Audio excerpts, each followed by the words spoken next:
A múlt héten ült egy srác, akinek be volt gipszelve a keze, most egy ilyen kopasz ül ott.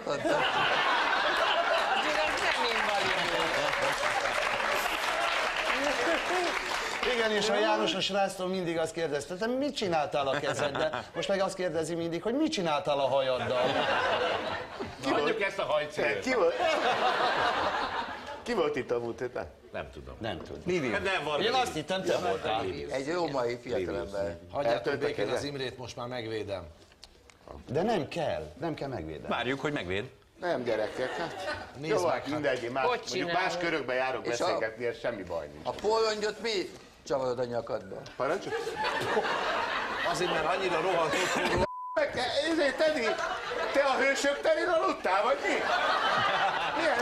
Folyamatosan beléptél, te láttál meg? Azért van az egész. Ő, hogy nem már fölállsz, hogy gyere ki. Miért nem láttál, miért? Annyira élvezi, Megint focizott délután az öreg fiúkkal, ilyenkor föl van spanolva, piszkosi. rohangál, föláll. Mondja egyébként a dúshajú barátom nekem nagyon. Csak tele van, fürtöske. Fürtöske, most már nyugodj meg, jó? Egyébként én arra gondoltam, hogy az Andrisnak meg nekem nevet kellene változtatnunk, hogy ne irritáljuk az Imit, mert hajós és hajdú. Nem zavar téged? Csak a bemutatásnál. Melyik Ha operetben ő van mondja az nevemet, akkor Hajnád. a hajhó melyikben van? Melyik operetben? Ez is Csárdás királynő. Az is a Csárdás királynő, Igen. csak azt az ifjabb. Na Hajvölgyi, te is mondjál valamit. Hajvölgyi az a választék, Imi, olyan neked sose lesz. Téged úgy hívnak, Hajkashágyi Tivar. Na, halljátok már. Ez a hajsúlás. Na halljuk a következő hírt. Igen. Miért? 9-es. Figyelj, abban a hírbe is rá tudunk Gyerekek, ne teretni. kapjuk hajba ezzel, menjünk tovább.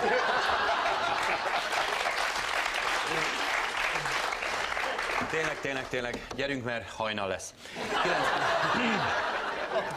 9-es. Te hajtokasd a lapokat.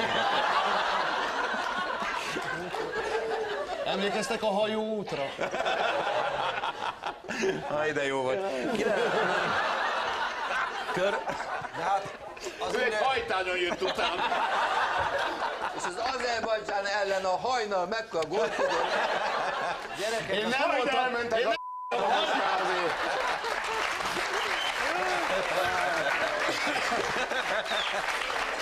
én csak nem voltam hajlandó megnézni. Komolyan mondom. De volt az a nagy sláger. Ó, csak a hajnal jönne. De hát gyerekek, a miniszterelnök adta ki világosan az utasítást. Hajrá, magyarok! Ő azért csináltatta meg. Ő rárakta. Hajrá Magyarország. Csak ő finoman. Na ezt most meg fogom nézni vasárnap, ebből biztos lesz egy 30 másodperc, komolyan. Kivágják, mint Az egészet. ami jó, azt így. Igen. Promót gyártunk. 9-es. Na mondjuk, beszéljünk a herédről, ha jó. Vagy hogy hívnak téged? Na, tudod, az én herém legalább szőrös.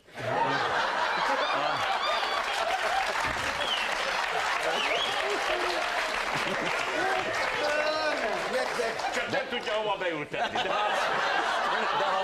Figyelj, ha nem baj, hogy Nem kéne egy ilyen szimpozionon találkozni, hogy egy olyan nemzetközi konferencia, ahol gömbölyű és enyhén szörös dolgokról lenne. Enyhén, dehogy enyhén, hát átültetjük, ha nem baj, hogy göndör. Én adok. Gyerekek, ez egy őrület. Hogy fésülni 14 ki? újságot olvasok naponta, 8 órát csüngök az interneten, ahelyett, hogy elővennem a révai lexikont, és a hajnál mennék. Annyi vannak, akinek az újságát úgy hívják, hogy hajcipő.